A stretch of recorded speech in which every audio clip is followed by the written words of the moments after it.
I debated for a long time on if I even wanted to tell this story because, quite frankly, every time I tell it, it just creeps me out all over again. So I kind of tried to just not think about it. And I go to turn my head to see what he's staring at. He stops my face with his hands. He's like, "No, Mommy, don't look at him. He's really scary." We end up contacting a priest.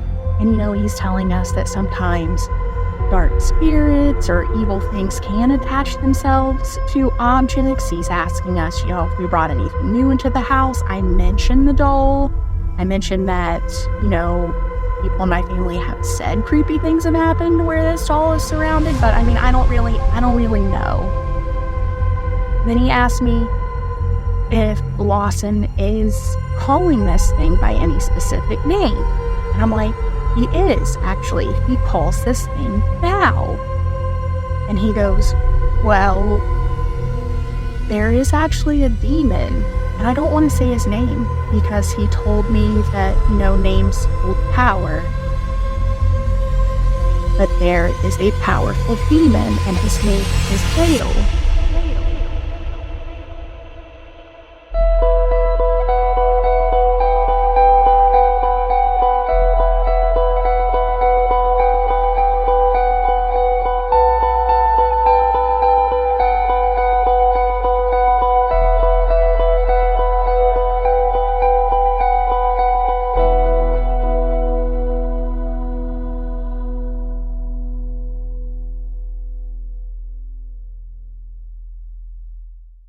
Hello, and thanks for tuning in to episode 55 of Your Ghost Stories. Very excited to report that we're so close to hitting 50,000 downloads on this podcast, which is absolutely crazy. When I come up with the idea to launch this podcast just over a year ago, I had no idea it will do as well as it has been lately. So thank you everyone that's been supporting it. It really does mean a lot. If you have a few seconds to spare, please do help us continue to grow by simply hitting follow, if you haven't already, or just by leaving a kind review on Spotify or Apple. So we're having some great conversations over on the TikTok page at the minute. Some of the Haunted Britain videos that I've been posting lately have been getting a lot of interaction. So if you have any suggestions of a haunted spot you think I should visit next, then please do get involved and let me know in the comments. Your Ghost Stories. Your Ghost Stories. On this week's show, we have a fascinating story from a mother named Kayla that involves her two sons and a mysterious family heirloom which began to cause havoc in their lives since it came into their family home. So let's go back a few years. This story takes place in 2020. And it's not long after Kayla's eldest son's 3rd birthday.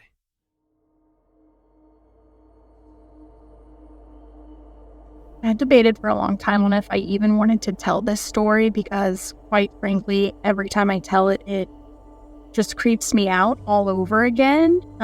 So I kind of tried to just not think about it. But a few years ago, our family experienced one of the scariest things I've ever experienced in my nearly 37 years of life. So back in 2020, my oldest son had just turned 3 around this time. And up until this point, he had been an amazing sleeper. He was the type of kid who you could say, "Okay, Lawson, it's bedtime."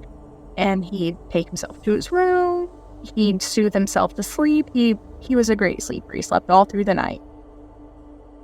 And I guess, kind of to backtrack, it's maybe mildly, I don't know how big of a role this doll really plays into the story or if she's just a coincidence, but I had received a doll from an aunt that had been passed down in my family. Originally, it belonged to my great-great-grandmother and kind of cycled through every girl in our family. Everybody hates this doll.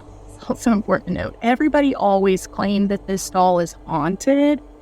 I didn't know how much I really believed that. Yes, it's creepy because it's an old creepy doll.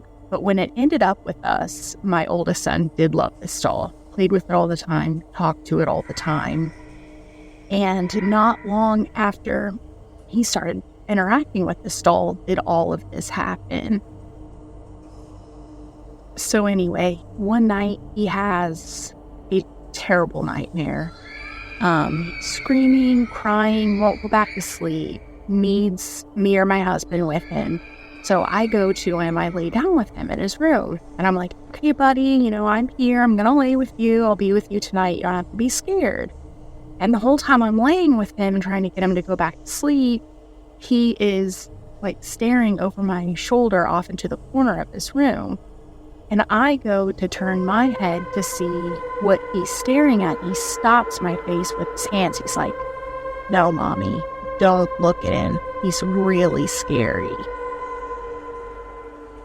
I'm like, all right, let's go lay down in my bed.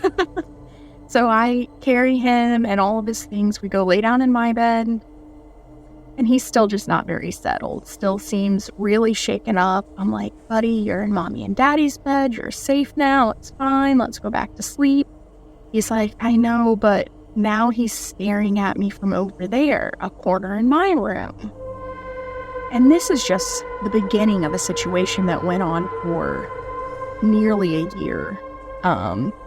So after this, almost every single night, he's having terrible nightmares. And it gets to a point where he absolutely refuses to go in his... He won't even go in his room to play. He won't even go in his room to get a toy out if there's a toy in it that he wants. He will not go in. And he's also telling us in vivid detail the same story every single night, that he is seeing something crawl out of his closet and stand by his window, which is right next to his bed, and it's staring at him, and he says it's trying to eat him. He tells us this every single night, and this goes on for months and months. We're all exhausted. None of us are sleeping well because of this. And one night, I remember that we have leftover holy water from Lawson's baptism. So I'm like, you know what? We don't have anything to lose at this point. So I sprinkle it around his room. I create a whole barrier around his bed, basically, just to see what happens. Like I said, we had nothing to lose. And believe it or not, he actually slept better that night. But my youngest son, who was just a baby at the time, he has a horrible night sleeping. He's up screaming. Seems scared, creeped out, whatever. And then the next day, when I have to take Lawson to preschool, he refuses to go. And typically he loves this time, but he refuses to go because he does not want his baby brother left alone. He is terrified and makes me promise that I won't leave his baby brother alone in his bedroom. I have to be with him all day. And I have to promise him, buddy, he's gonna be okay. I'm gonna be with him the whole time. He won't be left alone. Everything's gonna be okay. And at this point, I'm really freaked out at this point. I had also taken a picture of my husband on the monitor in Lawson's bedroom, where he had been laying on the floor holding Lawson's hand, trying to help him fall asleep. And I didn't notice it until after I took the picture, but you can see the shadow of a hand or all holding my husband's shoulder as he holds Lawson's hand, trying to help him fall asleep. Even just thinking about it gave me the worst chills, just to my core, freaked me out. This was also around the time that filter was trending on TikTok, where people were kind of walking around their house with this filter, and then if the temperature changed colors, that was supposed to show you if your house was haunted or not. And so, of course, I'm like, oh, just for giggles, let's see what pops up on here. I take it in Lawson's bedroom, not seeing anything. So then I take it into the closet where he always says he's seeing this thing come out of. And of course, it lights up like a Christmas tree. And I try to rationalize it away, but at this point, like I said, we're all just so creeped out. And this has gone on for nearly a year at this point. So we end up contacting a priest. And, he's telling us that sometimes dark spirits or evil things can attach themselves to objects. He's asking us, if we brought anything new into the house. I mentioned the doll. I mentioned that, people in my family have said creepy things have happened where this doll is surrounded. But I don't really know, So he does recommend me giving him the doll so that he can dispose of it properly. So we make arrangements to do that. Then he asked me if Lawson is calling this thing by any specific name. And I'm like, he is, actually. He calls this thing Bow. And he goes, well, there is actually a demon. And I don't want to say his name because he told me that, names hold power. But there is a powerful demon, and his name is Baal. And he asked like a thing for firstborn male children, all of this stuff. And it creeped me out so bad, learning the information about this demon. I just can't tell you how unsettling it was.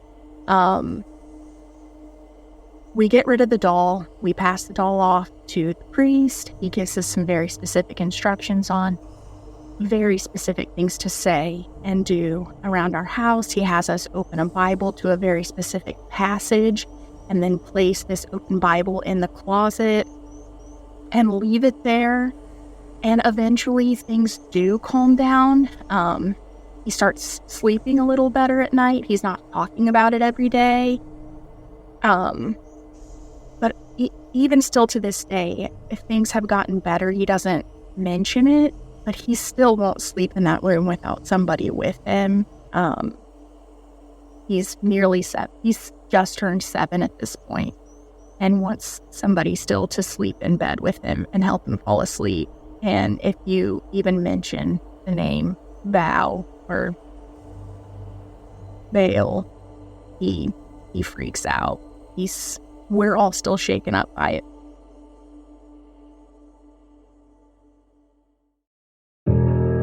Your ghost story.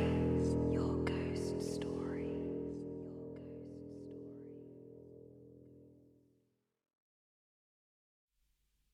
Wow, I am absolutely blown away by what Kayla and her family had to experience since that doll came into their house. I'm so glad to hear that things for Kayla and her family have improved since the help from the priest. What a genuinely scary situation to be involved in. I'm sure everybody listening is dying to see photos of the doll, as am I. So I've reached out to Kayla and she's just got back to me and said that she is going to send me some photos over. So I will be posting those on Instagram. So if you aren't already following, you can find us at Your Ghost Stories Podcast. This has been one of my most favourite stories since starting this podcast last year. A big thank you to Kayla for letting me share her story. She's been really forthcoming, so if any of you guys have any questions at all and would like me to reach out to her and ask those questions, then please do let me know. Until next week, my friends, sleep tight.